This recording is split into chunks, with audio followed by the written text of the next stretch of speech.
దుబ్బాక గెలుపుతో కమల్నాథుల్లో జోష్ పెరిగింది. అటు జన సైనికుల ప్రభావం ఉంటుందంటున్నారు విశ్లేషకులు. ఇక నెక్స్ట్ టార్గెట్ జీహెచ్ఎంసీ ఎన్నికలంటున్నారు బీజేపీ జనసేన నేతలు. కేసీఆర్ కుటుంబం అడ్డాన బద్దలుగొట్టిన బీజేపీ, దీంతో టీఆర్ఎస్ పార్టీ అహంకారానికి ప్రజలు బుద్ధి చెప్పారని టీడీపీ కార్యకర్తలు అంటున్నారు. అటు ఆంధ్రప్రదేశ్లోనూ మునుముందు ఇలాంటి విజయాలే నమోదవుతాయంటున్నారు బీజేపీ జనసేన నేతలు. ఈ నేపథ్యంలో దుబ్బాక ప్రజలు నిజంగా చెప్పుకుంటే రఘునందన్కి ఒక ఉద్యమకారుడికి, తెలంగాణ ఉద్యమకారుడికి నిజమైన విజయాన్ని అందించానే చెప్పుకోవచ్చు. ఒకసారి రఘునందన్ మాటలు విందాం, ఆ తర్వాత మనం డిస్కషన్లోకి వెళ్దాం. చంద్రశేఖర్ రావుని, హరీష్ రావుని ఢీకొట్టాలంటే ఈ రాష్ట్రంలో ఈ రోజు కాకపోతే రేపైనా నేను మాత్రమే ఢీకొట్టగలుగుతాను. వారి వ్యూహాలకి ప్రతి వ్యూహాలని సరైన సమయంలో సరైన రీతిలో వేసేటువంటి బుర్రున్నటువంటి వ్యక్తిని నేను. సరే, సందర్భం సమయం కలిసి రాకపోవచ్చు, నాకు నేను ఓడిపోవచ్చు 2 సార్లు 3 సార్లు రాజకీయాల లోపల. కానీ మీరు గుర్తుంచుకోండి, ఇంకో 20 సంవత్సరాలు నేను ఈ దేశంలోనే ఉంటాను, ఇదే రాజకీయాల్లో ఉంటాను. ఏ రోజైనా టీఆర్ఎస్ పార్టీకి ఏమైనా నష్టం జరిగింది, చంద్రశేఖర్ రావు గారు కుర్చీ ఖాళీ చేయాల్సిన పరిస్థితి వచ్చిందంటే అది రఘునందన్ రావు ద్వారా మాత్రమే సాధ్యమవుతుంది. చదువుకున్న వాళ్ళు, ఉద్యోగులు, లాయర్లు అందరూ అన్ని త్యాగం చేసి వస్తే ఒక్కళ్ళన్నా ఒక ఇంటలెక్చువల్స్ నువ్వు గౌరవించినటువంటి సంగతి చూపెట్టు. నేను పలానా ఆయనని తీసుకొచ్చి తెలంగాణ ఉద్యమంలో పోరాడినటువంటి నికార్స్ అయినటువంటి తెలంగాణ ఉద్యమ నాయకుని తీసుకొచ్చి ఇగో ఎమ్మెల్యేని చేసిన, ఎమ్మెల్సీని చేసిన, లేదా రాజ్యసభకు పంపించిన, పెద్దల సభలో చర్చలకు పంపించిన అని ఒక పేరు చెప్పండి. 100 మంది తెలంగాణ ద్రోవుల పేరు చెప్తా నేను. తెలంగాణ పునర్నిర్మాణం పేరిట నీకు నచ్చినటువంటి తెలంగాణ వ్యతిరేకుల్ని, తెలంగాణకు బద్ద వ్యతిరేకులైనటువంటి వ్యక్తుల్ని తీసుకొని వచ్చి నువ్వు ఎమ్మెల్యేని చేస్తావు, ఎమ్మెల్సీని చేస్తావు, మంత్రుల్ని చేస్తావు. ఎన్నడు జై తెలంగాణ నుండి తీసుకొచ్చి తెలంగాణ పునర్నిర్మాణంలో భాగస్వామ్యం చేస్తావు. 13 ఏళ్లు నిన్ను నమ్మి జెండాలు మోసినటువంటి న్యాయవాదులకు నువ్వు ఇచ్చినటువంటి సముచిత స్థానం ఏంది? ఈ దేశ స్వాతంత్ర సంగ్రామం తర్వాత మళ్ళీ అడ్వకేట్లు కోట్లు వేసుకొని బయటకు వచ్చి పోరాడినటువంటి ఒకే ఒక ఉద్యమం తెలంగాణ ఉద్యమం. ఆ తెలంగాణ ఉద్యమంలో పాల్గొన్నటువంటి వకీళ్లలో ఏ ఒక్క వకీళ్లను పిలిచి నువ్వు ఒక స్థానంలో కూర్చోబెట్టిని చూపెట్టమనండి. ఎందుకంత ప్రేమ నీకు? ఎవరు కడియం శ్రీహరి, ఎవరు తలసాని శ్రీనివాస్ యాదవ్, ఎవరు తుమ్మల నాగేశ్వరరావు? ఏంది వీళ్లకు తెలంగాణ ఉద్యమానికి సంబంధం ఏంది? గొప్పగా వాళ్ళు చేసినటువంటి తెలంగాణ పునర్నిర్మాణం ఏంది చెప్పుండ్రి. చేపలు అమ్ముకోమని ఒకరు, బర్రెలు అమ్ముకోమని ఒకరు, మేకలు అమ్ముకొని ఒకరు చెప్పుకోవడం, ఇదేనా తెలంగాణ పునర్నిర్మాణం? అజేయడానికి తలసానిలు, తుమ్మలలు, కడియంలు నాకెందుకు? చాలా మంది ఉన్నారు కదా చదువుకున్న వాళ్ళు, ఉద్యమాలు చేసిన వాళ్ళు. నీకు రఘునందన్ నచ్చకపోతే నీ పార్టీలోనే ఉన్నారు తెలంగాణ ఉద్యమంలో పనిచేసిన వాళ్ళు. ఏరి వాళ్ళందరూ జెండా మోసిన వాళ్ళు, జైలుకు పోయిన వాళ్ళు, కేసులు అయిన వాళ్ళు ఏడున్నారు. కడియం శ్రీహరిని తీసుకొచ్చి వరంగల్ ఎంపీ నుంచి రాజీనామా చేయించి ఆయన తీసుకొచ్చి విద్యాశాఖ మంత్రి ఇచ్చినావు. అదే పిహెచ్డీ చేసిన బాలకసుమన్కి ఎందుకు ఇవ్వలేదు? ఏం తప్పు చేసిండు బాలకసుమన్? ఎంపీలు చేసిరు, ఎమ్మెల్యేలు చేసిరు, ఆయన కాదు చేసింది. ఆయన బీఫామ్ ఇస్తే ఆయన బిడ్డ కూడా ఓడిపోయింది. బాలకసుమన్ ప్రజలు ఓట్లేస్తే బాలకసుమన్ గెలిచి వచ్చిండు. చంద్రశేఖర్ రావు గారు ఇచ్చింది బీఫామ్ మాత్రమే. నీ బిడ్డకి ఎట్లా బీఫామ్ ఇచ్చినావు, బాలకసుమన్ గట్లే ఇచ్చినావు. అంతకంటే ఎక్కువ గొప్ప నువ్వు చేసింది ఏముంది? అక్కడ జనం ఓట్లేసి గెలిపించారు వాళ్ళు ఉద్యమంలో పాల్గొన్నారని. మరి నీ బిడ్డను ఎందుకో ఇలా ఒడగొట్టిరు ఉద్యమంలో పాల్గొని వచ్చిన తర్వాత? నువ్వు గొప్పగా చెప్తావు కదా, నా బిడ్డ కొడుకు ప్రజలకి వచ్చిరు, ఉద్యమాలు చేసి వచ్చిరు అని. ఇలా పోయినరు కదా. నీకు యాదవ సామాజిక వర్గాన్ని హైదరాబాద్ లో ఉద్ధరించాలని ఒక ఆలోచన వచ్చింది, లేదా తెలంగాణలో ఉద్ధరించాలని ఒక ఆలోచన వచ్చింది. టీఆర్ఎస్ పార్టీ బీఫామ్ మీద గెలిచినటువంటి యాదవ్ ఎమ్మెల్యేలు ఉన్నారు కదా హైదరాబాద్ చుట్టుపక్కల. షాద్నగర్కి ఒక ఆయన అంజయ్ యాదవ్ గెలిచిండు కదా, 2004 నుంచి పోటీ చేసుకుని ఓడిపోయింది కదా టీఆర్ఎస్ పార్టీ మీద. ఆయన కంటే తలసాని శ్రీనివాస్ యాదవ్ నీకు ఎట్లా మెరుగ్గా కనిపించిండు? ఏ రకంగా గొప్పగా కనిపించిండు? అంటే నువ్వు చెప్పింది చేస్తాడని, తెలంగాణ ఉద్యమంలో జయన్నోళ్ళందరినీ దంతడని, ఆఖరికి నిన్ను దన్నతెందుకు వచ్చింది కదా సిద్దిపేటకి తెలుగుదేశం మంత్రిగా. సిద్దిపేట 1 టౌన్ పోలీస్ స్టేషన్ కదా కేసింది తలసాని శ్రీనివాస్ యాదవ్ మీద. ఆయన నీకు ఆద్యుడు ఎట్లయితాడు? ఆయన నీకు గొప్పోడు ఎట్లయితాడు? ఆయన నీకు తెలంగాణ పునర్నిర్మాణంలో ఎట్లా పాల్గొంటాడు? నీ టీఆర్ఎస్ బీఫామ్ ని ఓడించి వచ్చినోడు కదా, తెలుగుదేశం పార్టీ మీద గెలిచినోడు కదా, గాయనని మంత్రి ఎట్లా చేస్తావు నువ్వు అని అడుగుతుంది తెలంగాణ సమాజం. అదెందుకు అర్థం కాదు చంద్రశేఖర్ రావు గారికి? తుమ్మల నాగేశ్వరరావుకి ఏం సంబంధం? నువ్వు అరెస్ట్ అయ్యి ఆడ ఖమ్మం జైల్లో ఉంటే, ఖమ్మంలో జై తెలంగాణ అననీయనటువంటి వ్యక్తి ఎవరైనా ఉన్నారంటే మొట్టమొదటి వ్యక్తి తుమ్మల నాగేశ్వరరావు. ఎవరు నామా నాగేశ్వరరావు? గావులను పిలిచి ఎట్లు ఇస్తావు ఎంపీ బీఫామ్లు? ఏడుంది శంకరమ్మ? తెలంగాణ ఉద్యమం మలిదశ పోరాటాన్ని మలుపు తిప్పిన సోదరుడు శ్రీకాంతాచారి తల్లిని ఎందుకు ఎమ్మెల్సీ చేయవు? ఎవరు సంతోష్ కుమార్ అని అడుగుతున్నా, ఎవరు నవీన్ రావు అని అడుగుతున్నా, ఎవరు రంజిత్ రెడ్డి అని అడుగుతున్నా. వీళ్లకు తెలంగాణ ఉద్యమానికి సంబంధం ఏంది? ఎందుకు శ్రీకాంతాచారి తల్లి శంకరమ్మకు ఓడిపోయే సీట్లు ఇస్తావు? ఓడిపోయిన తర్వాత ఆమె ఎందుకు పాత్రియవు? ఏడున్నాడు వి ప్రకాష్? ఏదో సంఘం తీసుకొచ్చి చైర్మన్ చేశాడు, బారేస్తావు. ఏడున్నాడు ఎర్రవల్ల శ్రీనివాస్? ఏరి వీళ్ళంతా కేబినెట్ లో పునర్నిర్మాణంలో లేరెందుకు?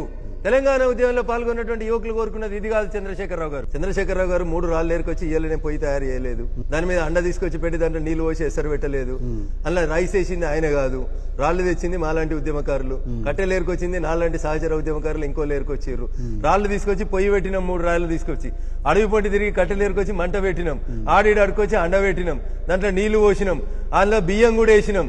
బిర్యానీ వండి కింద దించే సమయంకి వచ్చి వచ్చినటువంటి దొంగలకి వడ్డిస్తుంది చంద్రశేఖర్ రావు గారని ఆరోపిస్తున్నా. చెప్పుమాను రాయేరుకోడు ఎవడు, కట్టెలు తెచ్చినోడు ఎవడు, నీళ్లు ఎసరుకు పోసినోడు ఎవడు, బియ్యం అండలో పోసినోడు ఎవడు చెప్పు. దించి తినేందుకు వచ్చింది నువ్వు, నీ మంది మాగదులు అనేది నేను చేస్తున్నటువంటి ఆరోపణ. కాదంటే రమ్మని చెప్పు చర్చకి. ఎవరు వస్తారు? హరీష్ గారు వస్తారా? కేటీఆర్ గారు వస్తారా? 2007 కంటే ముందు కేటీఆర్ ఏడున్నాడు తెలంగాణ ఉద్యమంలో అడుగు. 2001 నుంచి 2007 దాకా కేటీఆర్ తీసుకున్న జీతం ఎంత, ఉన్న దేశం ఏంది చెప్పమని చెప్పు. 2007లో తెలంగాణ ఉద్యమంలోకి వచ్చి చీమలు పెట్టిన పుట్టలలో పాములు వచ్చినట్టు వచ్చి వీళ్ళు వచ్చి మాకు ఉద్యమం గురించి చెప్తారా? చేరిన రాళ్ళెవరో చెప్పమను. ఏప్రిల్ 27 జలదృశ్యం ఫోటోది. ఆ రోజు ఉన్నోడు ఇవాళ ఎవడున్నాడు నీ కేబినెట్ లో చూపెట్టు. ఏప్రిల్ 27, 2001 జలదృశ్యం పిలిమను చంద్రశేఖరరావుని ఫోటోలు ప్లే చేయమని ఎలక్ట్రానిక్ మీడియాను బయట్లు. ఆ రోజు స్టేజ్ మీద నీతోటి ఉన్న అడుగులేసినోడు ఒక్కనియాల నీ కేబినెట్ లో చూపెట్టు, ఒక హరీష్ తప్ప. ఆ హరీష్ గుడి ఏడుంది స్థానం, ఏడున్నాడు హరీష్ అన్నట్టు ఆయన. ఎవరు సంతోష్, ఎవరు కేటీఆర్? ఎన్నడొచ్చింది తెలంగాణ ఉద్యమంలో కేటీఆర్? కవిత ఎన్నడొచ్చింది? ఇవి మాట్లాడితే కడుపున వస్తుంది టీఆర్ఎస్ వాళ్ళకి, వ్యక్తిగత ఆరోపణలు అని చెప్తారు. నేను తెలంగాణ ఉద్యమంలో పాల్గొన్నటువంటి వ్యక్తిగా, పుష్కర కాలం దెబ్బలు తిన్నటువంటి వ్యక్తిగా అడిగే హక్కు ఉంది కాబట్టి అడుగుతా. రైట్. మొత్తం మీద తెలంగాణ ఉద్యమంలో పాల్గొన్న వ్యక్తిగా ఎన్నో రోజులు వెయిట్ చేశారు రఘునందన్ గారు. తెలంగాణ వాయిస్ ఆయన వినిపిస్తూనే ఉన్నారు. నిజమైన తెలంగాణ ఉద్యమకారులకు నిజంగా వాల్యూ లేదు, తెలంగాణ లేదు, టీఆర్ఎస్ పార్టీలో లేదు అంటే ఆయన చాలాసార్లు ఫైట్ చేశారు కూడా. చాలా తన వాగ్దాటిని వినిపించారు. మొత్తం మీద దుబ్బాకలో కూడా అదే విధంగా ఆయన అధికార పార్టీని ఎదుర్కోవటం జరిగింది. ముఖ్యంగా యువతకు దగ్గర కావటం జరిగింది, యువత మనసు ఆయన దోచుకోవటం జరిగింది. రైట్. ఈ నేపథ్యంలోనే దాదాపు 1279 ఓట్ల మెజార్టీతో ఆయన గెలిచారు. చాలామంది అనొచ్చు అతి తక్కువ మెజార్టీతో ఆయన గెలిచాడని అనుకోవచ్చు, కానీ దుబ్బాక విజయం మాత్రం బీజేపీకి ఊపిరిపోసిందని చెప్పుకోవచ్చు. ముఖ్యంగా రఘునందన్కి ఒక కొత్త రాజకీయ జీవితాన్ని ప్రసాదించిందని చెప్పుకోవచ్చు. ఇక రఘునందన్ని ఆపేవారు ఎవరు లేరు. అట్లాగే అసెంబ్లీలో కూడా మంచి వాయిస్ వినిపించవచ్చు, రఘునందన్ ద్వారా చాలా సమస్యలు పరిష్కారం అవుతాయేమో అనేసి బీజేపీ కార్యకర్తలు కూడా ఆశిస్తున్నారు. ఈ నేపథ్యంలో ముఖ్యంగా దుబ్బాకలో అసలు ఏంటి కమలనాథులో ఆ జోషు కలగటానికి కారణం ఏంటి, కారు జోరుకు బ్రేక్ పట్టడానికి కారణం ఏంటి? ఇటు టీడీపీ కార్యకర్తలు కొంతమంది కూడా అవునన్నా కాదన్నా సోషల్ మీడియాలో నిన్నటి నుంచి మనం చూస్తున్నాం. అటు హరీష్ బేజారైన ఫోటో చూపిస్తూ, ఇటు రఘునందన్ విక్టరీ చూపిస్తున్న ఫోటోలు హల్చల్ చేస్తున్నాయి. అసలు తెలంగాణలో తెలుగుదేశం పార్టీని లేకుండా చేస్తామన్న టీఆర్ఎస్ పార్టీకి ఇక్కడి నుంచి పతనం ప్రారంభమైందంటూ కూడా టీడీపీ కార్యకర్తలు పోస్టులు పెట్టడం చూసాం. కొంతమంది టీఆర్ఎస్ నేతలు అంటారు సోషల్ మీడియాను బాగా ఉపయోగించుకుని బీజేపీ విజయం సాధించిందంటున్నారు. అట్లా బీజేపీ నేతలు కూడా ఒప్పుకుంటున్నారు. చాలా టీవీ ఛానల్ మాకు సపోర్ట్ చేయకపోయినా, మీడియా సపోర్ట్ చేయకపోయినా ఒక సోషల్ మీడియా ద్వారానే మేము ఇవి ఘన విజయం సాధించామంటున్నారు. అటు ఆంధ్రప్రదేశ్లోనూ మున్ముందు ఇలాంటి విజయాలే నమోదు చేసుకుంటామని ఇటు జనసేన బీజేపీ నేతలు కూడా అంటున్నారు. ఈ నేపథ్యంలో ఇవాల్టి వాయిస్ ఆఫ్ పీపుల్లో ఆంధ్రప్రదేశ్ నుంచి కోటిపల్లి అయ్యప్ప గారు బీజేపీ నేత ఉన్నారు, మనతో పాటు సంపత్ కుమార్ జనసేన నేత ఉన్నారు, టీఆర్ఎస్ నుంచి శ్రీనివాస్ గారు ఉన్నారు, అలాగే కేవీపీ చౌదరి గారు టీడీపీ నేత మనతో పాటు ఈ లైవ్లో సిద్ధంగా ఉన్నారు. వాళ్ళతో మాట్లాడదాం. ముందుగా శ్రీనివాస్ గారు మీతోనే స్టార్ట్ చేస్తున్నాం. తెరాస నేత శ్రీనివాస్ గారు ఉన్నారు, సీనియర్ నేత. సార్, మరొకసారి టీఆర్ఎస్ సెల్ఫ్ గోల్ వేసుకుంటుంది. ఎన్నో కారణాలు, ఓటమికి చాలా కారణాలు ఉన్నప్పటికీ లేనిపోని కారణాలు చెప్తుంది అంటారు. నిజంగా ఏంటి సార్? మీరు విశ్లేషించుకుంటామని చెప్పారు, ఒక 2-3 రోజుల తర్వాత కూడా చెప్పొచ్చేమో, కానీ ఏంటి ముఖ్య కారణం? ఒకే ఒక కారణం అంటున్నారు, అది నిరుద్యోగ యువతను ఆకట్టుకోవడంలో రఘునందన్ సక్సెస్ అయ్యాడు, టీఆర్ఎస్ నేతలు ఫెయిల్ అయ్యారంటారు. ఇది ఒకటేనా, ఇంకేమైనా కారణాలు ఉన్నాయా? ఇక్కడ చూడండి వర్మ శ్రీనివాస్ గారు, ఇక్కడ 2-3 అంశాలు ప్రధానంగా భారతీయ జనతా పార్టీ 4 మాటలు 5 మాటలు మాట్లాడడంలో సక్సెస్ అయింది, ఒప్పుకోవాల్సిందే. అది ఏంటంటే dissatisfaction of youth, unemployed youth, అసంతృప్తి, యువతలో ఉన్నటువంటి అసంతృప్తిని వాళ్ళు రఘునందన్ గారు ముందు నుంచే అక్కడ పనిచేస్తున్నారు కాబట్టి యువతను జట్టు కట్టుకోగలిగిండ్రు. ఇంతకుముందు నేను ఒక విశ్లేషణ కూడా విన్నా, ఏంటంటే 6% వృద్ధులు ఓటర్ లిస్ట్ లోంచి వెళ్ళిపోయినరు. కొత్తగా యువత ఒక 19% యువత ఓటర్ లిస్ట్ లో నమోదు చేసుకున్నది అనేటువంటి ఒక జాతీయ స్థాయి విశ్లేషణ. దీంట్లో తెలంగాణకు ఎంతవరకు చేరినరు ఏమిటి అంటే దాంట్లో కూడా కొంత భాగస్వామ్యం యూత్ వచ్చింది. కాబట్టి యూత్ ఒక రఘునందన్ గారు అందరికంటే ముందు అంటే అభ్యర్థినే ప్రకటించక ముందు ఉప ఎన్నిక అనివార్యం, ఉప ఎన్నిక నోటిఫికేషన్ రాకుండా ముందే ఆయన మిగతా పార్టీల అభ్యర్థులను ప్రకటించే నాటికి, ఆయన అభ్యర్థిత్వాన్ని ప్రకటించే నాటికే 50 గ్రామాలు తిరిగేసి ఎక్కడికి వెళ్ళినా కూడా భారతీయ జనతా పార్టీ భాగస్వామ్యం ఉంది రాష్ట్ర ప్రభుత్వంలో. మోడీ మార్క్ ఉంది అని బాగా చెప్పగలిగినరు. రెండు, అక్కడ ఎంతసేపు కూడా ముఖ్యమంత్రి నియోజకవర్గంకి ఆనుకొని ఉండడము, హరీష్ రావు గారి నియోజకవర్గము, అట్లే సిరిసిల్ల, సిద్దిపేట, గజ్వేల్ను ఆనుకొని ఉన్నటువంటి సందర్భంలో సిద్దిపేట వాటితో సమానంగా అభివృద్ధి చెందలేకపోయింది అనేటువంటి పోల్చి చూపించడంలో కూడా వాళ్ళు సక్సెస్ అయ్యారు. సోషల్ మీడియాలో అంటారా, ఇంకా వాళ్ళకు ఒక స్ట్రాంగ్ టీం ఉంది. సోషల్ మీడియాలో క్షణాలలోనే వాళ్ళు భయంకరంగా జనాలలోకి సందేశాలను పంపించేస్తారు, మార్ఫింగ్లు చేస్తారు, ఏదైనా చేస్తారు భారతీయ జనతా పార్టీ. సరే చేయాలి, ఎందుకంటే ప్రత్యర్థి పార్టీ వాళ్ళ విజయం కోసం పోరాటం. ఇప్పుడు చూడండి, మా హరీష్ రావు గారి బొమ్మని కూడా వేసి చూపిస్తున్నారు. అయితే ఈ ఓటమి పట్ల కేటీ రామారావు గారు కూడా ఈ ఓటమిని అంగీకరిస్తున్నాం, ఓటమిని విశ్లేషించుకుంటాం, ఓటమి తర్వాత చేపట్టబోయే ఓటమికి కారణాలను విశ్లేషించుకొని దుబ్బాక ప్రజలకు మరింత చేరువయ్యేటువంటి ప్రయత్నం చేస్తాం అని చెప్పిండ్రు. పదే పదే ఆయన అన్నది ఏంటంటే, మాకు ఓటమిలు కొత్తేం కాదు, గెలుపోటములు కొత్తేం కాదు, గెలిచినంత మాత్రాన మేము పొంగిపోము, ఓటమి పాలనంత మాత్రాన కుంగిపోవలసినటువంటి అవసరం లేదని కేటీఆర్ గారు అన్నారు. అదే విధంగా హరీష్ రావు గారు కూడా ఈ పూర్తి బాధ్యతను నేను తీసుకుంటున్నాను, అక్కడ ప్రచారం నిర్వహించినటువంటి వ్యక్తిగా ఆ నియోజకవర్గాన్ని గెలిపించడంలో నేను ఆ ఓటమికి పూర్తి నాదే బాధ్యత అని చెప్పడం కూడా జరిగింది.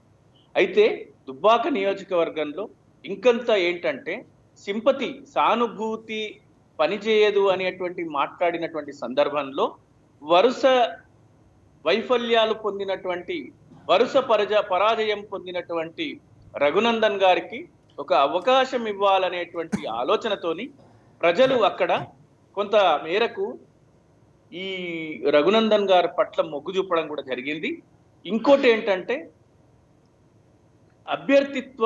అభ్యర్థి క్యాండిడేచర్ కూడా కొంత రఘునందన్ గారిని ఎక్కువ ప్రొజెక్ట్ చేయడం కూడా జరిగింది, దాంట్లో పోల్చుకోవడం కూడా జరిగింది. ఇంకా ఏంటంటే 4 అంశాలు ఏంటంటే, వాళ్ళు మల్లన్న సాగర్ ముంపు బాధితులకి వేరే చోట ముంపు బాధితులకు ఇచ్చినటువంటి పరిహారాన్ని సమంగా లేదు అనేటువంటి ఒక మాట, డబుల్ బెడ్రూములు ఇప్పటికీ ఇంకా కూడా అందుబాటులోకి తీసుకురాలేదని ఒక మాట, నిరుద్యోగ యువత అసంతృప్తి అని, ఇంకోటి అక్కడ మల్లన్న సాగర్ ఏర్పాటు జరుగుతున్నటువంటి నిర్మాణ క్రమములో రోడ్లు పూర్తి స్థాయిలో రోడ్ల యొక్క బాగా లేదని చెప్పడము, ఈ 4 అంశాల చుట్టూ వాళ్ళ ప్రచారం జరిగింది. ఈ విధంగా ఇవే ప్రధాన కారణాలుగా భారతీయ జనతా పార్టీ అభ్యర్థి రఘునందన్ గారు ఎన్నికవ్వడం జరిగింది.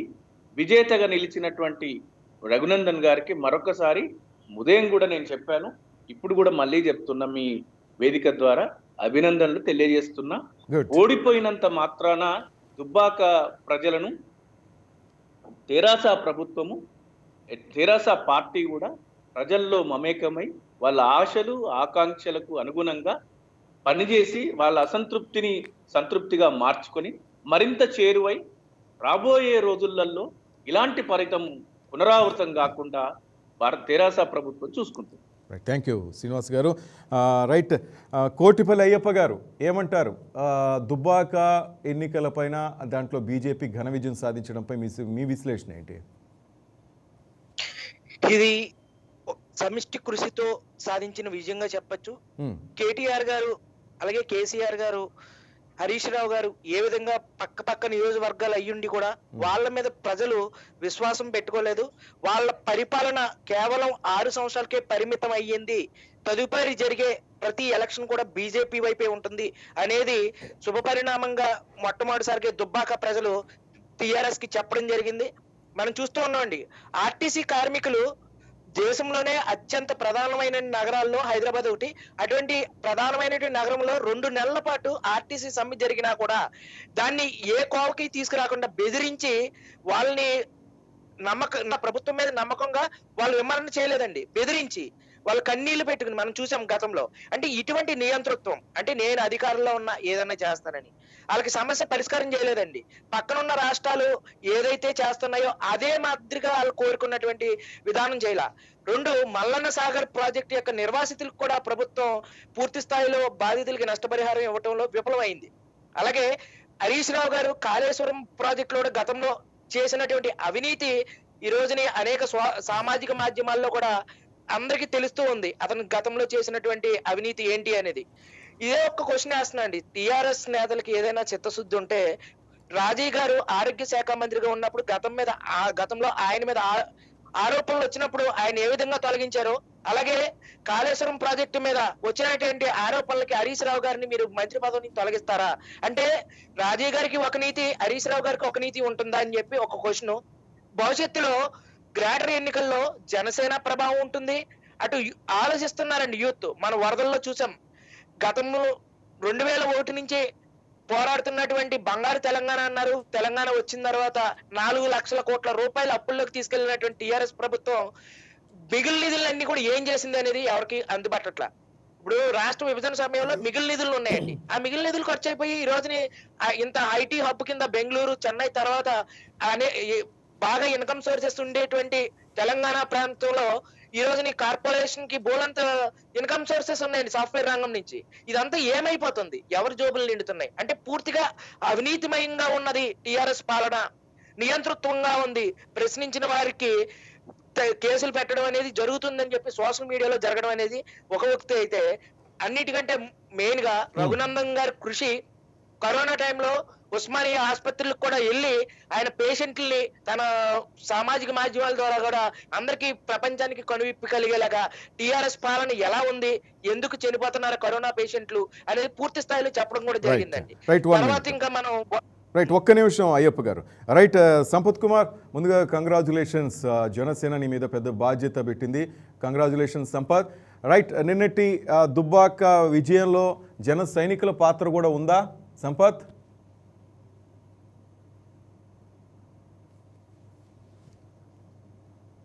సంపత్ నీ వాయిస్.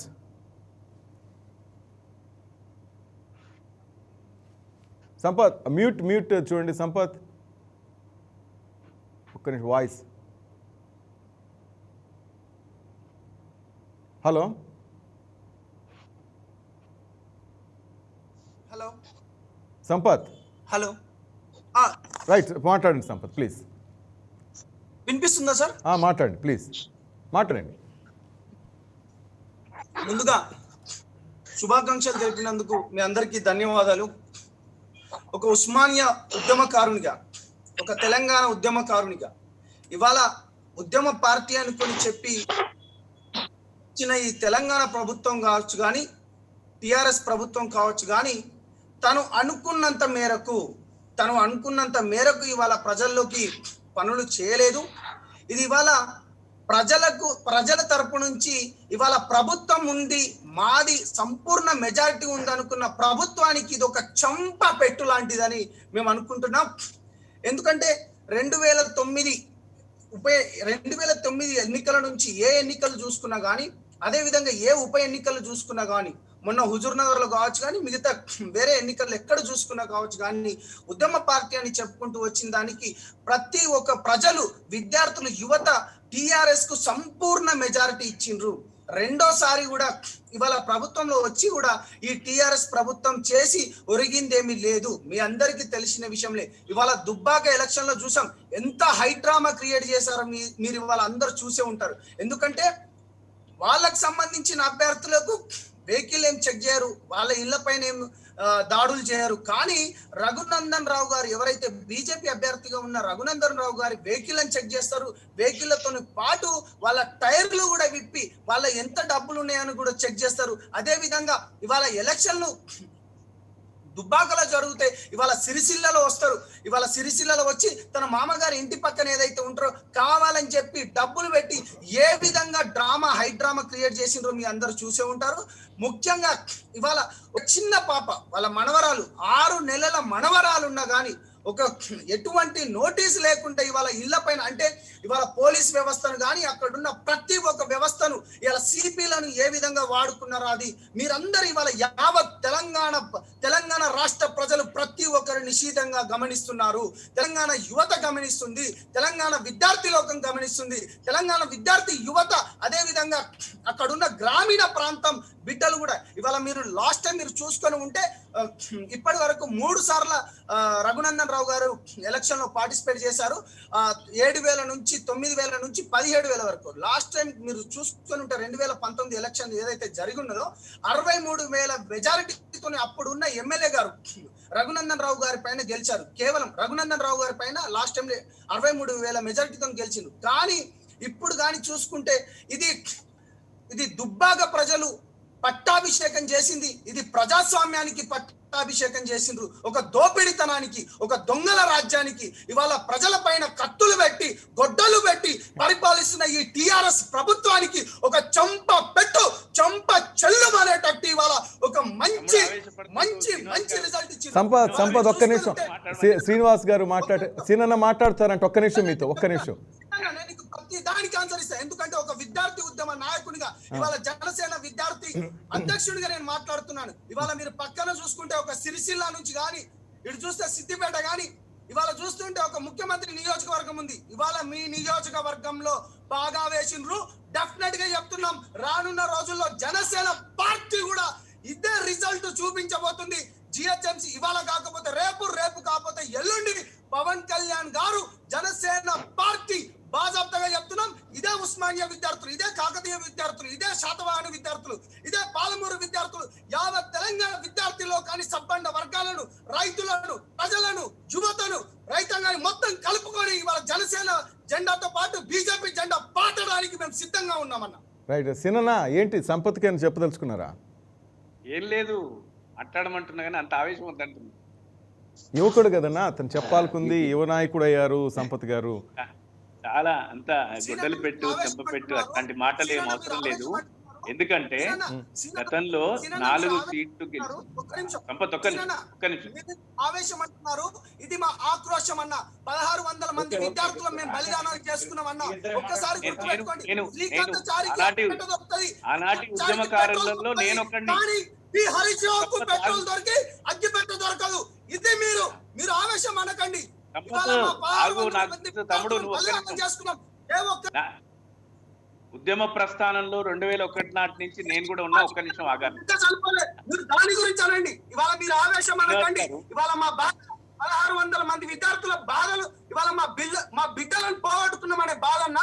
ఇవాళ 33,000. ఇవాళ మీ హరీష్ రావు గారు ఏమంటారు? దుబ్బాకలో 1,30,000. హరీష్ రావు గారు మీకైనా నాకైనా ఆనాటి ఉద్యమ నాయకుడే నేటి తెరాస నాయకుడు హరీష్ రావు గారు. మీకు కూడా ఏం కొత్త కాదు. ఒక మాట, ఎత్తుకున్నది ఇదే ఉస్మానియా బిడ్డలు, ఉద్యమ కాంక్షలు ఎత్తుకున్నది ఇదే ఉస్మానియా బిడ్డలు, ఉద్యమ కాంక్షలు ఎత్తుకున్న సికింద్రాబాద్ పీజీ హాస్టల్ బిడ్డలు, నిజాం కాలేజ్ బిడ్డలు, కాకతీయ బిడ్డలు, పాలమూరు బిడ్డలు. తప్పు మాట్లాడుతున్నారన్న, తప్పు మాట్లాడుతున్నారు. 7 రోజులు నిరాహార చేసి ఒప్పుకోవాల్సిన సందర్భం. సంపత్ ఒకసారి శ్రీనివాస్ గారు మాట్లాడిందాం. సంపత్ అదే ఉద్యమాన్ని ఎత్తుకున్నది మేము. ఒక్క నిమిషం Sampath please. Right Sampath 1 minute please. Srinivas గారు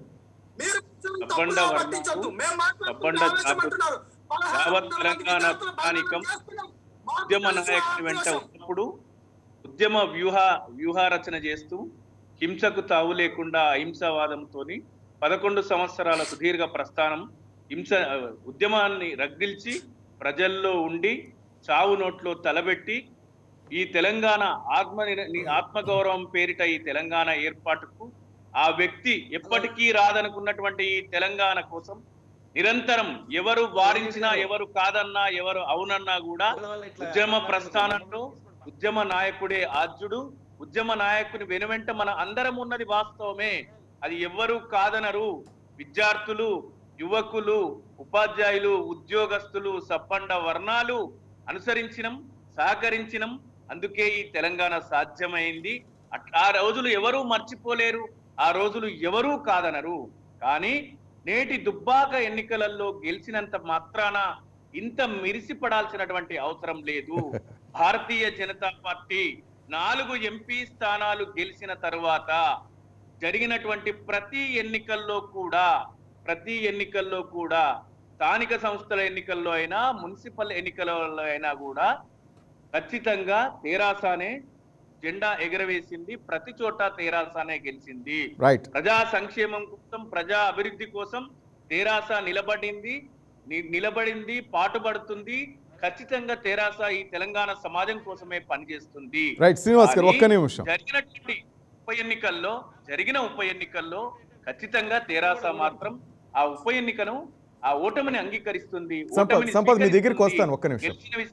గెలిచిన వ్యక్తిని గౌరవిస్తుంది. ఓటమి జరిగినటువంటి కారణాలను విశ్లేషిస్తుంది. ఇంతకుముందు ఇంకెవరో మాట్లాడిన తాను కోటపల్లి అని ఏదో అన్నారు. కోటిపల్లి అయ్యప్ప ఏ గారు. పార్టీ? బీజేపీ గారు. కోటిపల్లి అయ్యప్ప గారు బీజేపీ పార్టీ వైఫల్యాల గురించి మాట్లాడితే, నిరంకుశత్వానికి గురించి, నియంతృత్వం గురించి, తెరాస గురించి మాట్లాడే ముందు భారతీయ జనతా పార్టీ ఈ దేశంలో మొట్టమొదటిసారిగా నల్లధనం లేకుండా చేసిండ్రు. డిమానిటైజేషన్ పేరిట. రైట్, ఒక్క నిమిషం. రైట్, నేను వస్తాను. అయ్యప్ప గారు, సంపత్ గారు, శ్రీనివాస్ ఒక్కరి వస్తాను. సంపత్ ఒక్క నిమిషం. సంపత్ ఒక్క నిమిషం. కేవీపీ చౌదరి గారు ఉన్నారు, టీడీపీ నేత కేవీపీ చౌదరి గారు ఉన్నారు. ఒక విధంగా చెప్తే ఒక్క నిమిషం. సంపత్ 1 మినిట్. 99 ఛానల్ ద్వారా ఇలా తెలంగాణ ప్రజలకు తెలవాలి, తెలుగు ప్రజలకు తెలవాలి. నోట్లో పెట్టింది ఏ ఒక్క రాజకీయ నాయకుడి కొడుకు ఇవాళ చనిపోలేదు, ఏ ఒక్క రాజకీయ నాయకుడు చనిపోలేదు, ఏ ఒక్క రాజకీయ నాయకుడు ఇంట్లో ఎప్పుడు చనిపోలేదు. మా బిడ్డలు చనిపోయారు. చావు నోట్లో తలకాయ పెట్టింది మేము, ఎక్కించుకున్నది మేము, పెట్రోల్ పోసుకున్నది మేము, రైలు కట్టుబట్టది మేము, ఉద్యమాలు చేసింది మేము. మీరు ప్రజలను తప్పుదో పట్టించొద్దు. చెప్పండి. ఒక్క నిమిషం. సంపత్ ప్లీజ్.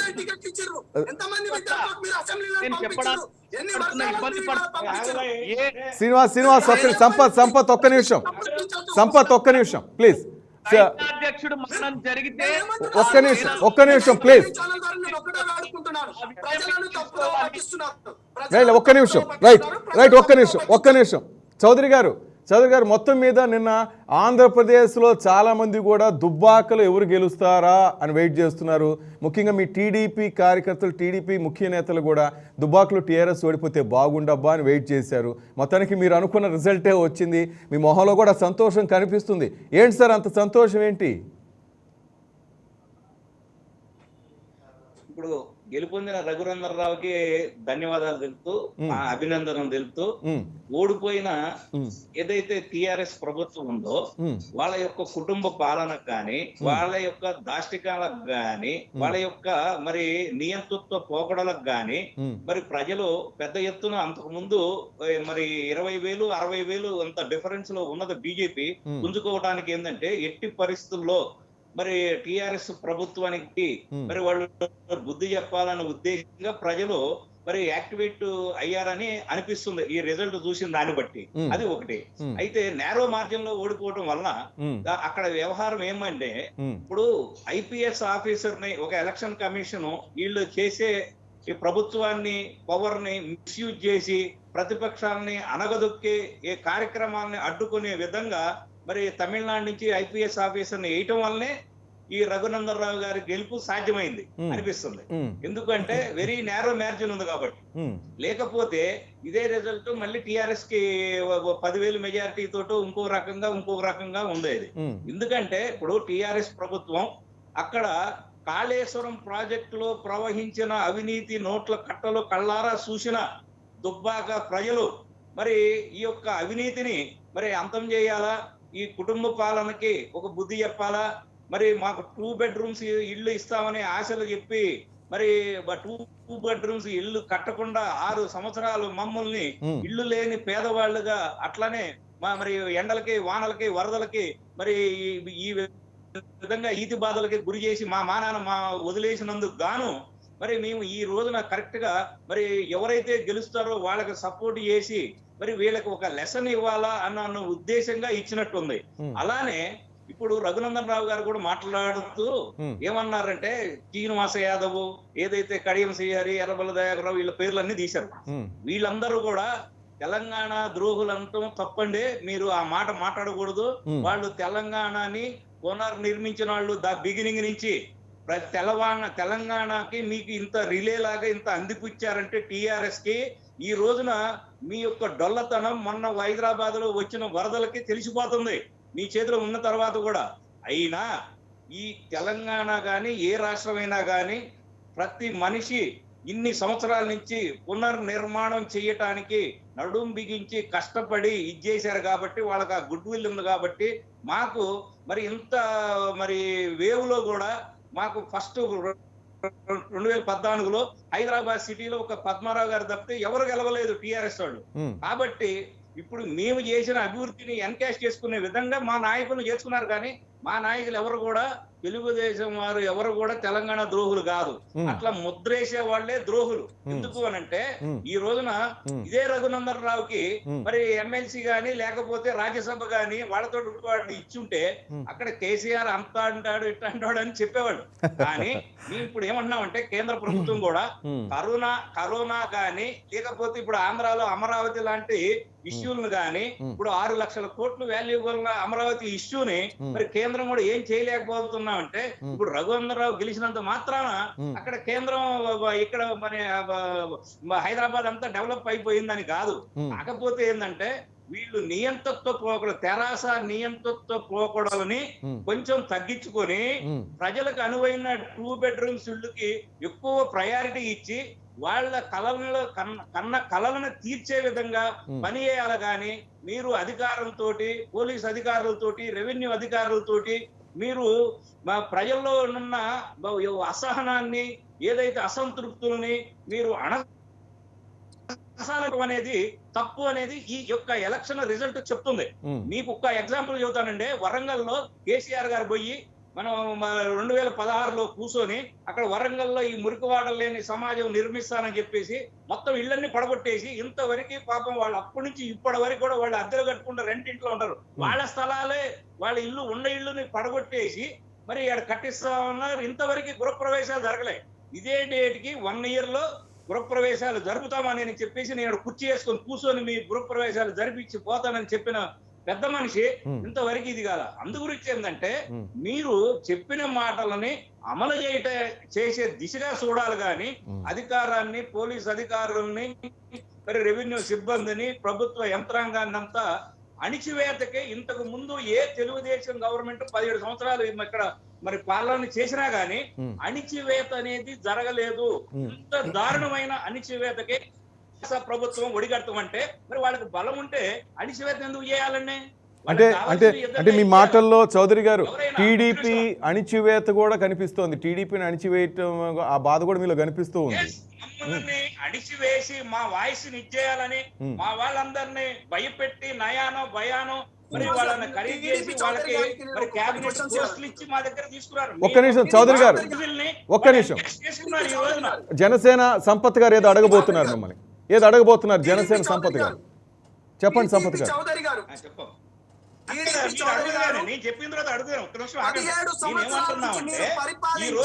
ఒక్క నిమిషం.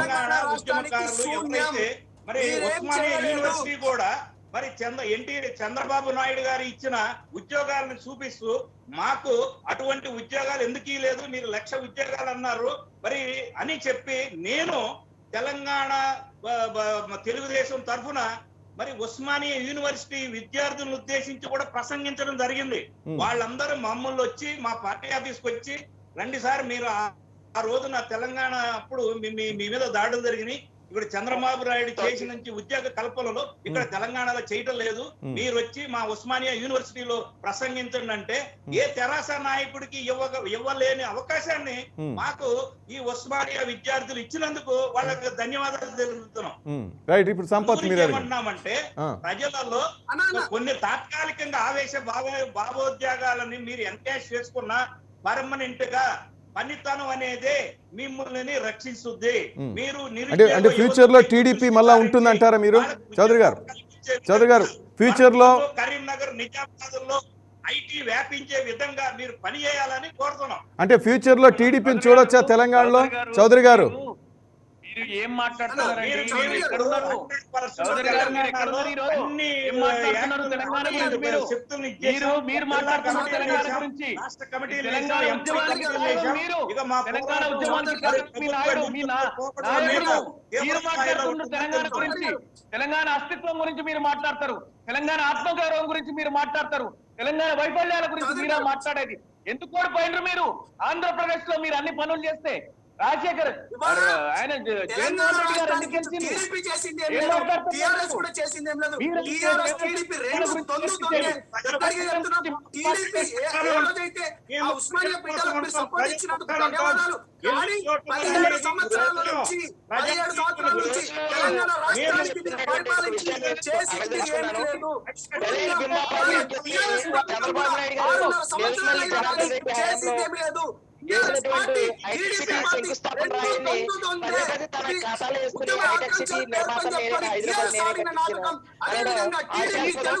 తెలుగు అని చెప్పుకొని ఆడుతున్నది ఇది నాటకం. ఇవాళ ఈ రెండు టీఆర్ఎస్ పార్టీ టీడీపీ పార్టీ రెండు ఇవి రెండు ఇవాళ క్షమాపణ చెప్పాల్సిందే. డెఫినెట్ గా చెప్తున్నాం. ఆ రోజు టీడీపీ పార్టీ 17 సంవత్సరాలుగా ఇవాళ తెలంగాణ రాష్ట్రం ఆదిలాబాద్ అనే ప్రాంతం ఉంది. ఇవాళ ఇది వెనుకబడ్డ ప్రాంతం కాదు, ఇది వెనుకబడ్డ పడే ప్రాంతం. అదే విధంగా ఆదిలాబాద్ నుంచి ఆమంగల్ నుంచి ఖమ్మం భద్రాచలం ఇటు చూస్తే నిజామాబాద్ నుంచి ఎటువంటి డెవలప్మెంట్ చేయలేదు. టీడీపీ టీఆర్ఎస్ ఒక్క నిమిషం సంపత్, ఒక్క నిమిషం శ్రీనివాస్ గారు. Sampath 1 minute. Sampath 1 minute. Sampath 1 minute please. Srinivas గారు సంబంధించినటువంటి మాటలు మాట్లాడుతున్నారు తెలుగుదేశం పార్టీ వాళ్ళు. ఒక్క నిమిషం ఆగు. తెరాస నిజంగా తప్పు చేస్తే తెరాసను నిందించండి, బాధలేదు. కానీ తెరాస వైఫల్యాలను ఎండగట్టే సమయంలో మీరు తెలంగాణ ఉద్యమం గురించి, తెలుగుదేశం దాంట్లో పాత్ర గురించి మీరు మాట్లాడుతున్నారు. ఏం మాట్లాడుతున్నారు మీరు? అసలు ఈ ఉద్యమానికి నాటి ఎక్కడ? ఈ ఉద్యమానికి ప్రస్తావన ఎక్కడ వచ్చింది? మీరు సంపత్ 1 మినిట్. సంపత్ 1 మినిట్.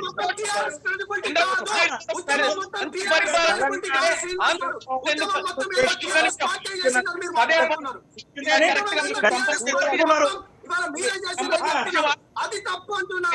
అది తప్పు. ఉద్యమం అనేది టీఆర్ఎస్ పార్టీ మాత్రమే చేయలేదు. ప్రతి ఒక్క బిడ్డ చేసిండ్రు.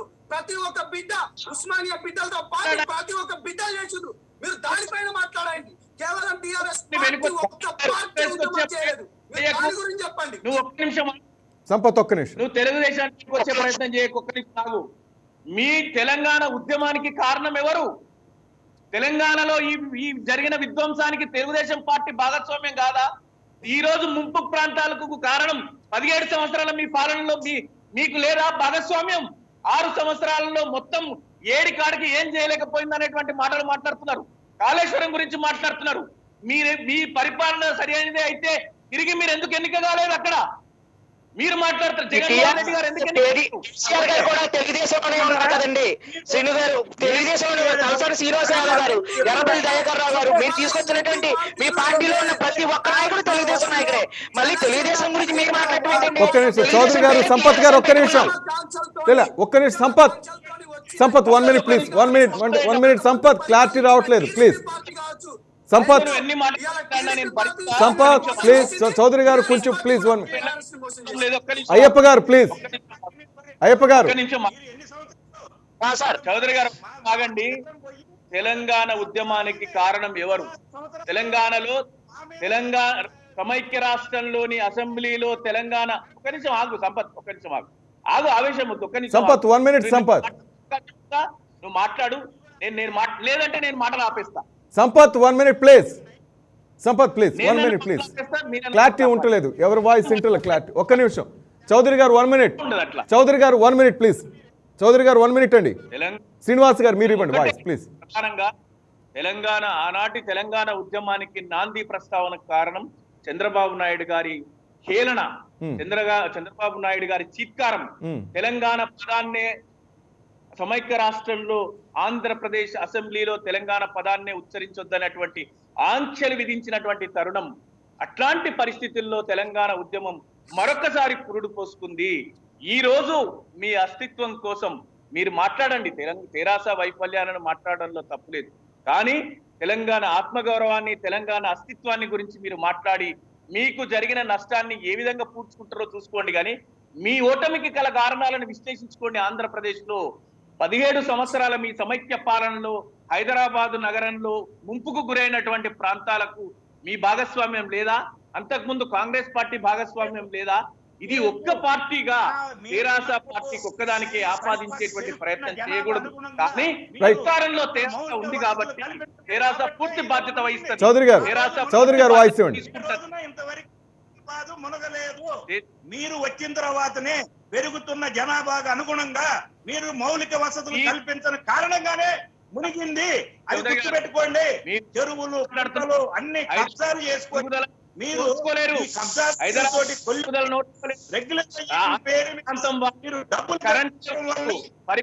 రాదు. హైదరాబాద్ తిరిగి చూడరు. హైదరాబాద్ సహకారం అయిపోతుంది. తెలంగాణను ఎవరు చూడరు. తెలంగాణ కనుమరుగైపోతుంది. ఆంధ్రప్రదేశ్ లోనే అది భారతదేశంలో కనుమరుగైపోతుంది. పరిపాలన తెలియని వ్యక్తులు వీళ్లకు ఏం తెలిసి మాట్లాడిండ్రు. అలాంటి పరిస్థితిలో ఈ రోజు అన్ని రంగాలలో భారతదేశంలోనే సర్వతోముఖాభివృద్ధి సాధిస్తూ ప్రతి చోట కూడా ద్వితీయ స్థానాలలో ఈ రాష్ట్రం. రైట్ ఒక్క నిమిషం. రైట్ అయ్యప్ప గారు ఏదో చెప్పదలుచుకున్నారు మీరు శ్రీనివాస్ గారికి. అయ్యప్ప గారు, చౌదరి గారికి, శ్రీనివాస్ గారికి గురించి డిమానిటైజేషన్ గురించి సంపత్ వస్తాను. మీ దగ్గరికి వస్తాను. డిమానిటైజేషన్ నల్లధనానికి లింక్ పెడుతున్నారు. అది నేను ఒక్క 2 నిమిషాలు టైం ఇస్తే పూర్తిగా అవగాహన ఉంటే ఆర్థిక వ్యవస్థ మీద ఒకసారి మాట్లాడతానండి. మాట్లాడండి అయ్యప్ప గారు ప్లీజ్. దేశం హవా నడుస్తూ ఉంది. అది మధ్యప్రదేశ్ లో గానీ, కర్ణాటకలో గానీ, అటు గుజరాత్ లో గానీ, ఈ రోజు బీహార్ లో గానీ ఎప్పుడు కూడా గెలవలేనటువంటి ప్రాంతాల్లో కూడా ఈ రోజుని మోడీ గారి హయాంలో దేశంలో అన్ని మూలలో కూడా బీజేపీ గెలుస్తుందండి. డిమానిటైజేషన్ అంటే మీకు దాని గురించి చెప్తానండి. ఆర్బీఐ ముద్రించినటువంటి ద్రవ్యం ఏదైతే ఉందో దానికంటే ఎక్కువ మొత్తంలో ఫేక్ నోట్స్ చలామణి కానటువంటి ద్రవ్యం చలామణిలో ఉండటం వల్ల భారతదేశం యొక్క ఆర్థిక వ్యవస్థ ఏంటనేది ఎవరికి అంతుపట్టదండి. తలసరి ఆదాయం ఎంతో తెలీదు, జీడిపి ఎంతో తెలీదు. కొనుగోలు శక్తి పెరుగుతోంది, ప్రజల యొక్క జీవన ప్రమాణాలు మెరుగుపడవు. ఆ విధంగా ద్రవ్యోల్బణం పెరుగుతుంది. కానీ అంచనాలకు మించి ద్రవ్యోల్బణం పెరుగుతుంది, కొనుగోలు శక్తి పెరుగుతుంది. ఇది ధనికుల మధ్య మాత్రమే జరుగుతుంది. పేదవాడికి, దారిద్ర్య రేఖకు దిగువన ఉన్నటువంటి వ్యక్తులకి ఇది జరగట్లేదు. కారణం ఏంటంటే ఆర్బీఐ ముద్రించినటువంటి ద్రవ్యం కంటే కూడా ఎక్కువ మొత్తంలో ఫేక్ మనీ సర్క్యులేట్ అవడం వల్ల ఈ విధానాన్ని గమనించినటువంటి మోడీ గారు తీసుకున్న నిర్ణయం ఏంటో తెలుసండి. మొట్టమొదటిసారిగా నోట్లు రద్దు చేయడం వల్ల భారతదేశంలోనే ఇంతవరకు హైదరాబాద్ లోనే ఎక్కడ కూడా ఒక ఉగ్రవాద కార్యకలాపం కూడా జరగల. విదేశాల నుంచి ఈ ఫేక్ నోట్స్ లో నుంచి ఉగ్రవాదులు 5 స్టార్ హోటల్స్ లో కూడా తమ కార్యకలాపాలు ఈజీగా జరిపేవారండి ఈ ఫేక్ నోట్స్ తోటే. ఈ రోజున ఉగ్రవాద కార్యకలాపాలు తగ్గినాయా లేదా చెప్పండి శ్రీనివాస్ గారిని. రెండోది, ఈ ఫేక్ నోట్స్ వల్ల అంతర్జాతీయంగా స్టాక్ మార్కెట్స్ ఏదైతే ఉన్నాయో, అలాగే బాంబే స్టాక్ ఎక్స్చేంజ్ కానీ, నేషనల్ స్టాక్ ఎక్స్చేంజ్ కానీ, మల్టీ కమాడిటీ స్టాక్ ఎక్స్చేంజ్ కానీ, ఆ స్టాక్ ఎక్స్చేంజ్ లో భారతదేశం యొక్క షేర్లు మెరుగుపడ్డాయా లేదా నోట్ల రద్దు తర్వాత అనేది చూడండి. ఈ నోట్ల రద్దు వల్ల ఏమవుతుందంటే అసలు నోట్లు ఫేక్ నోట్లతోటి వ్యాపారాలు చేసి విదేశాలకి మనీ లాండరింగ్ ద్వారా, హవాలా మార్గాల ద్వారా విదేశాల్లో స్విస్ బ్యాంకులకు తరలిస్తున్నారు. నోట్ల రద్దు అయిన తర్వాత ఎంత మొత్తంలో గత 70 ఏళ్ళలో ఎంత సర్క్యులేషన్ అయింది, స్విస్ బ్యాంకులు జమ అయిందో భారతదేశం యొక్క మనీ ఈ రోజున నోట్ల రద్దు తర్వాత ఎంత అయిందో ఒకసారి చెప్పమనండి. నల్లధనం ఎదుగు తీసుకురావడం అంటే ఏంటి? భారతదేశంలో ఉన్నటువంటి నిఖార్సు అయినటువంటి ద్రవ్యం ప్రజల చేతిలో మారుతూ ఉంటే మాత్రమే ఫైనల్ గా దేశం యొక్క స్థూల ఆదాయం గాని, జాతీయ ఉత్పత్తి గాని, తలసరి ఆదాయం గాని లెక్కించగలుగుతాం. ఫేక్ మనీ తోటి లెక్కించలేమండి. శ్రీనివాస్ గారు అజ్ఞానంగా మాట్లాడకూడదు. ఎవరైనా సరే పార్టీ తోటి బుర్రలు చల్లాలని చూడండి. ట్రిపుల్ తలాక్ బిల్లు గాని, క్యాబ్ గాని, ఎన్ఆర్సీ గాని ప్రతి ఒక్కటి కూడా ముస్లింస్ కి మేలు చేసేదే. కానీ ఈ రోజున సిరియా ఉందండి, అలాగే పాకిస్తాన్ ఉంది, బంగ్లాదేశ్ ఉంది, ఎక్కడ కూడా ముస్లింలు సంక్షేమంగా లేరు. ఈ రోజున మోడీ గారి ప్రభుత్వంలోనే ముస్లింస్ కి బిల్లు చూసుకోండి. 6 విమానాల ద్వారా ముస్లింస్ అందరినీ కూడా విదేశాల్లో చిక్కుకున్నటువంటి ముస్లింస్ అందరినీ కూడా మోదీ గారు తీసుకొచ్చారు. మీకు మతం గాని, కులం గాని ఇలాంటి రంగులు పొలవడం, మీకు విషయం అవగాహన లేకుండా ఏదైనా ఒక బిల్లు ప్రవేశపెడితే ఆ బిల్లులో ఉన్నటువంటి సమూలమైనటువంటి విషయాల గురించి అవగాహన లేకుండా ఊరికే డిబేట్ గా వచ్చి మాట్లాడటం కాదండి. శ్రీనివాస్ గారు ప్లీజ్. శ్రీనివాస్ గారు, సంపత్ వస్తున్నది. డిమానిటైజేషన్ వల్ల రావాల్సిన ధనం కంటే ఎక్కువ ధనం వచ్చింది. నోట్లు రిలీజ్ చేయకముందే భారతీయ జనతా పార్టీ వాళ్ళ ఇళ్లలో కోట్ల రూపేనా బాత్రూమ్లలో, ఇళ్లలో అదేంటి ప్లాస్టరింగ్ చేసి ఉన్నాయి లోపల. ఈ ప్రభుత్వాలే పట్టుకున్నాయి. మళ్ళా వీళ్ళు చెప్తున్నారు నల్లధనాన్ని తీసుకొస్తామన్నారు. ఏమైంది? జన్ధన్ ఖాతాలలో ప్రతి అకౌంట్ లో 13 లక్షలు 14 లక్షలు వేస్తామన్నారు. ఏమైంది? 500 మొన్నటికి మొన్న మీరు వ్యవసాయ చట్టం తీసుకొచ్చేటప్పుడు కనీసము ప్రత్యర్థి పార్టీలకు మాట్లాడేటువంటి అవకాశం కూడా ఇవ్వకుండా చట్టాన్ని చేసుకున్నారు. ఏం చట్టం చేసింది వ్యవసాయ చట్టం? మీరు ఈ ఈ నల్లధనం తీసుకొస్తున్నారు. ఈ రోజు దేశంలోని దేశ స్థూల జీడిపి వచ్చేసి -23, కనీసం 0 కూడా లేదు. ఈ రాష్ట్రాలకు ఇస్తాన్న గ్రాంటీని ఐడియాలే ఇంతవరకు కల్పన చేయలే. రాష్ట్ర ప్రభుత్వం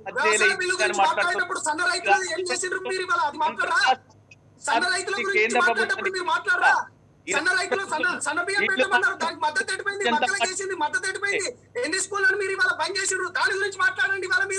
తెలంగాణ గురించి మాట్లాడండి. ఉద్యమ కాంక్ష, ఉద్యమ అస్తిత్వం అని మాట్లాడేటప్పుడు ఉద్యమ అస్తిత్వం గురించి మాట్లాడడం. ఉద్యమాన్ని మొదలుపెట్టింది ప్రొఫెసర్ జయశంకర్ సార్. ఇవాళ తెలంగాణ బిడ్డలు ఇలా మోసపోతారని మొదలు పెట్టింది ప్రొఫెసర్ జయశంకర్ సార్. ఇలా అస్తిత్వం గురించి మాట్లాడేటప్పుడు తలసాని, తుమ్మల, దీని తర్వాత ఎవరెవరు, కడియం శ్రీహరి గారు, వీళ్ళందరూ ఎవరు? ఇలా మీ పార్టీలు ఎట్లొచ్చారు? 119 నియోజకవర్గాలలో విద్యార్థులకు మీరు ఎన్ని సీట్లు ఇచ్చిండ్రు? దాని గురించి మాట్లాడండి అన్న.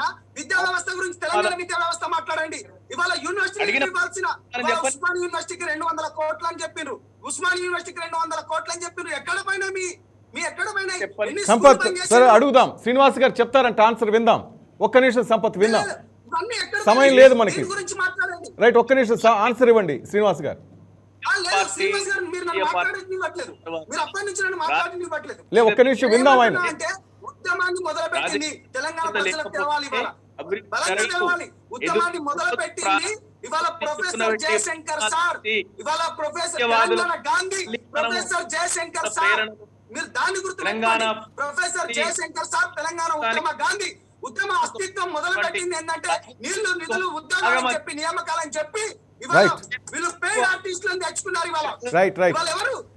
సంపత్ శ్రీనివాస్ గారు సమయం లేదు. ఫైనల్ గా ఒక మాట సంపత్ నెక్స్ట్ టార్గెట్ జిహెచ్ఎంసీ ఎన్నికలే. జనసేన బీజేపీ కలిసి అక్కడ టిఆర్ఎస్ కి సరైన పోటీ ఇస్తామంటున్నారు. దాని గురించి చెప్పండి. సమయం లేదు, 2 నిమిషాల సమయం మీకు, చెప్పండి. నాకు ఇచ్చిన అవకాశం నేను వినియోగించుకుంటాను. కానీ నేను ఏమంటున్నా అంటే ఇవాళ ఉద్యమాన్ని మొదలు పెట్టింది ఉద్యమ గాంధీ ప్రొఫెసర్ జయశంకర్ సార్. తెలంగాణ ప్రజలను మభ్యపెట్టద్దు, మా విద్యార్థులను ఇక్కడ రైట్, ఓకే, ఆ విషయం పక్కన పెడదాం.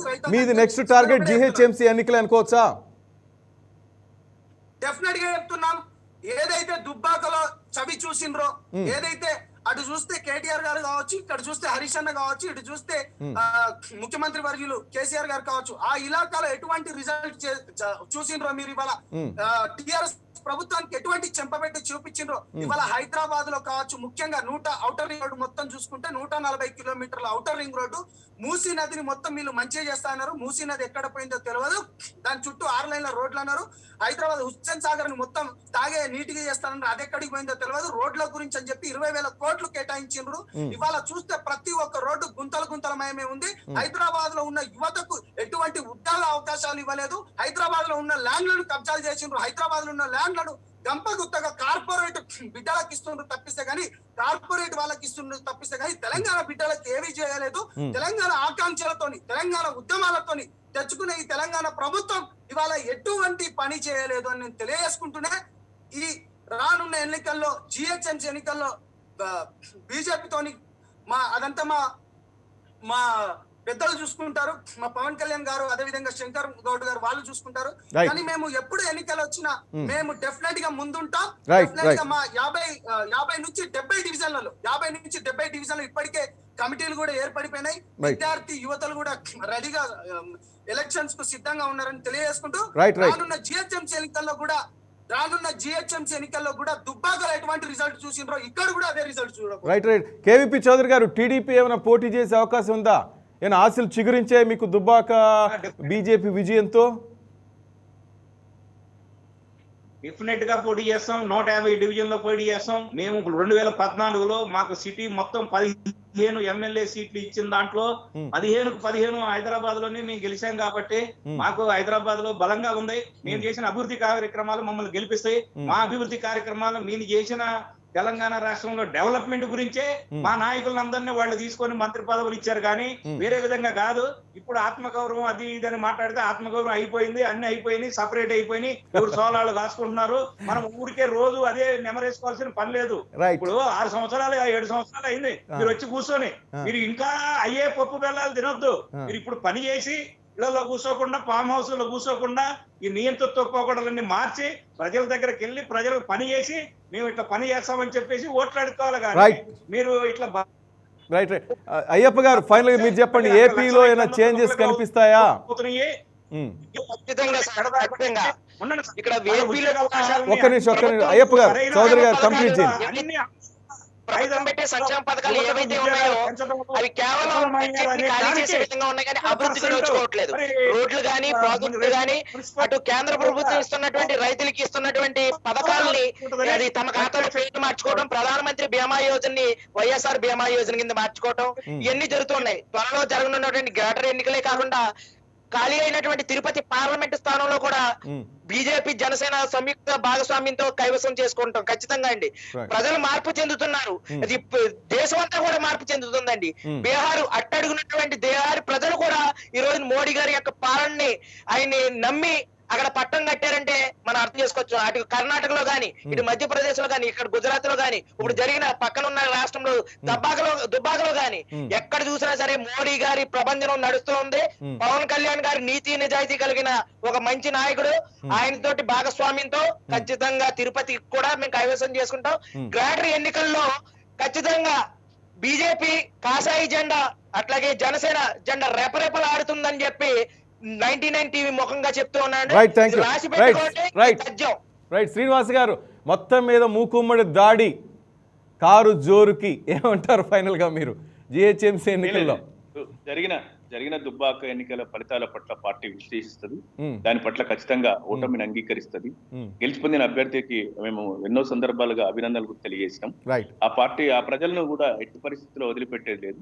రాబోయే జిహెచ్ఎంసీ ఎన్నికలలో ఈ రాష్ట్ర సర్వతోముఖాభివృద్ధికి అనేక సంక్షేమ పథకాలను అనేక అభివృద్ధి కార్యక్రమాలను చేస్తూ నిరంతరము కృషి చేస్తూ నిత్య కృషివరుడు, తెలంగాణ ఉద్యమ నాయకుడు, తెలంగాణే ధ్యేయంగా తెలంగాణ సమాజమే కుటుంబం అనుకుని ముందుకెళ్తున్నటువంటి కల్వకుంట్ల చంద్రశేఖరరావు గారి ఆధ్వర్యంలో జరగబోయే ఈ గ్రేటర్ హైదరాబాద్ ఎన్నికల్లో ఇప్పటికే మేము చేసినటువంటి ప్రగతిని చూపిస్తూ మేము తీసుకున్నటువంటి అనేక సంస్కరణలు, రెవెన్యూ సంస్కరణలు కావచ్చు, లేకపోతే పంచాయతీరాజ్ సంస్కరణలు కావచ్చు, లేకపోతే ఈ ధరణి కావచ్చు, ఇట్లాంటి మేము చేపట్టినటువంటి అనేక కార్యక్రమాలు ఈ రోజు టిఎస్ ఐపాస్ కావచ్చు, టిఎస్ బీపాస్ కావచ్చు, ప్రొడక్ట్స్ సంక్షేమ పథకాల గురించి మీరు మాట్లాడకండి దయచేసి చెప్తున్నాను.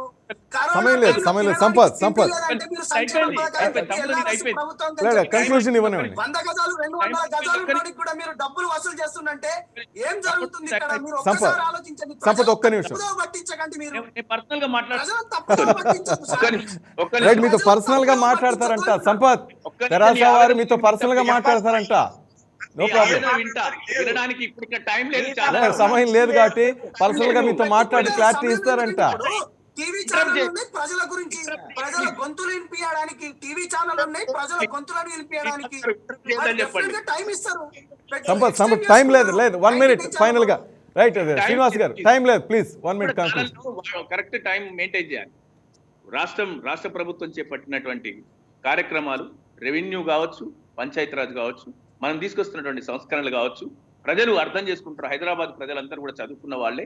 డెఫినెట్ గా పార్టీ ఏదైనా ఇంకా ప్రజల ఆకాంక్షలను తీర్చలేకపోతే వాళ్ళకి అనుగుణంగా పనిచేస్తుంది. రాబోయే రోజులలో మరింత మెరుగైన పరిపాలన అందించి ఓట్లు అడుగుతుంది. ఆ దిశగానే మళ్ళీ ఒకసారి విజయ పరంపర, విజయ బావుటలో ప్రయాణం చేస్తుంది.